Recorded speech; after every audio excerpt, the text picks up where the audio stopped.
So what are the two most common types of arthritis? They come under the category of chronic inflammatory arthritis, rheumatoid and osteoarthritis. So we will discuss these topics under the categories of disease burden, pathophysiology, current options and their limitations, and role of a novel anti-inflammatory agent. So what is rheumatoid arthritis? Systemic disorder characterized by a chronic inflammatory polyarthritis of unknown etiology. Inflammatory state also involves skin, eyes, lungs and blood vessels along with the joints. Fluctuating clinical course and unpredictable prognosis. Rheumatoid arthritis has a tendency to increase during the months before the rainy season and during the winter months, associated with 60% increase in the risk of cardiovascular disease related death, complex and multifactorial pathogenesis. So this is rather a little going back into the biochemistry and the physiology part of the medical science. Rheumatoid arthritis pathophysiology. What happens exactly? Activation of macrophages by antigen presenting cells and T cells. Release of inflammatory cytokines from macrophages, TNF alpha, tumor necrosis factor alpha, and interleukin 1. These are the most two important factors causing the inflammation in the body. TNF alpha and interleukin 1 leads to synovitis. Production of collagenase leads to matrix metalloproteinases leads to cartilage degradation. What is the pathophysiology of osteoarthritis? Similar to rheumatoid arthritis. TNF alpha and IL-1 are the major cytokines involved in the pathogenesis of osteoarthritis. Elevated levels of interleukin 6, interleukin 17 and MMPs are found in synovial fluid. So basically, the main features of rheumatoid arthritis and osteoarthritis in the Department of Pathophysiology is TNF alpha and IL-1 are the major inflammatory cytokines involved in rheumatoid arthritis as well as osteoarthritis. Release of these inflammatory cytokines is regulated by nuclear factor kappa B, NFKB. NFKB is a transcription factor present in all cells. NFKB plays an essential role in inflammatory and immune responses. NFKB acts as a master switch to turn inflammation on and off in the body. Disorders due to NFKB activation: rheumatoid arthritis, osteoarthritis, ankylosing spondylosis. So NFKB, the master switch of inflammation. Activation of NFKB. Inflammatory stimuli, TNF alpha, IL-1, etc. Activation of NFKB. Translocation into nucleus. Activation of genes encoding inflammatory mediators. Release of inflammatory mediators. Outcome of NFKB activation. In the synovial membrane, it causes the inflammation and proliferation of synoviocytes. This causes the pannus formation. Chondrocytes, increased activity of COX-2 and MMPs. This leads to cartilage destruction, bone osteoclastogenesis and bone erosion.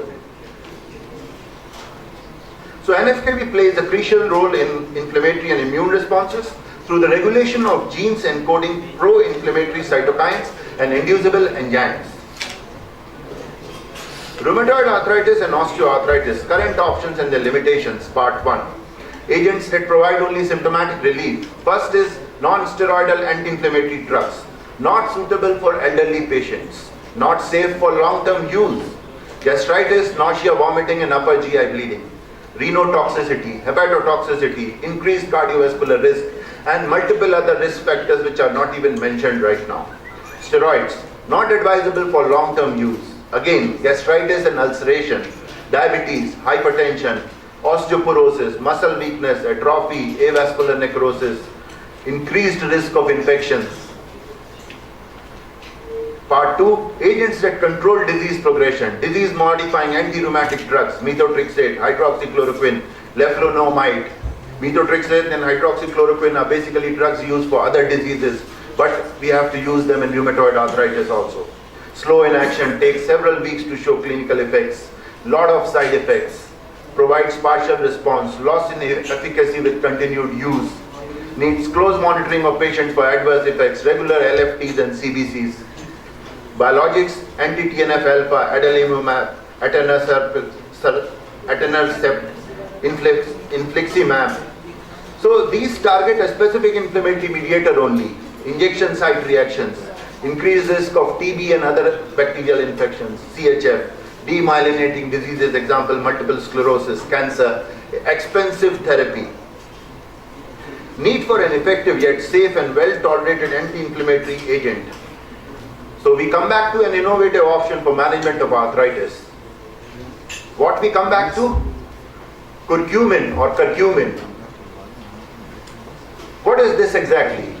Biologically active phytochemical compound obtained from rhizomes of Curcuma longa. The name looks very difficult, but around the world we come back to the same Indian turmeric, haldi. This is haldi. Possesses diverse properties: anti-inflammatory, antioxidant, anti-proliferative, anti-angiogenic. Curcumin is known to be a NF-kB inhibitor, controls master switch of inflammation. Curcumin has got multiple actions. Inhibits IKB kinase enzyme, prevents activation of NF-kB, prevents translocation into nucleus, prevents release of inflammatory mediators. Such a simple Indian spice, so many effects in the body. Curcumin, role in rheumatoid arthritis and osteoarthritis, recently studied. Comparative study of curcumin with diclofenac. Curcumin provided greater improvement in disease activity score and ACR scores as compared to diclofenac. 52% reduction in CRP levels with curcumin. Curcumin is effective and safe in patients with active rheumatoid arthritis. Basically, I don't think haldi has got any side effect.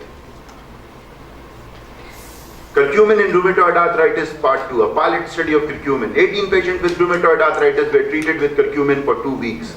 Curcumin improved joint swelling, morning stiffness and walking time. Curcumin was very well tolerated with better GI tolerability. Curcumin and osteoarthritis. Real life experience with curcumin monotherapy. 820 osteoarthritis patients attending outpatient clinics were treated with curcumin for 6 months. Results: curcumin therapy provided significant improvement in pain, improved joint flexibility and better quality of life. 50% of patients were able to discontinue use of NSAIDs and analgesics. Curcumin therapy was very well tolerated. Curcumin relieves pain and reduces the need for NSAIDs. Comparative study of curcumin with ibuprofen. 367 primary knee osteoarthritis patients with a pain score of greater than 5 out of 10 were randomized to receive ibuprofen or curcumin for 4 weeks. Curcumin was found as effective as ibuprofen. Lower incidence of GI adverse effects in curcumin group. So basically, curcumin is as effective as NSAIDs but has better GI tolerability.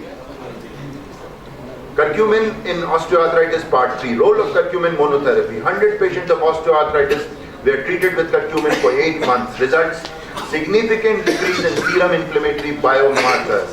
50% decrease in WOMAC score. 3-fold increase in treadmill walking performance.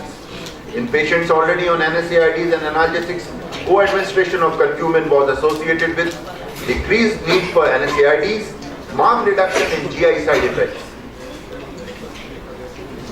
Combination therapy of curcumin and diclofenac. 88 patients with primary knee osteoarthritis were randomized to receive diclofenac alone or diclofenac with curcumin for 3 months.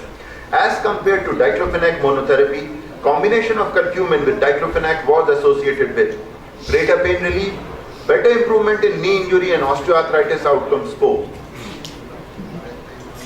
So curcumin combination therapy. Curcumin when given along with celecoxib enhances action of celecoxib on COX-2, decreases need for celecoxib.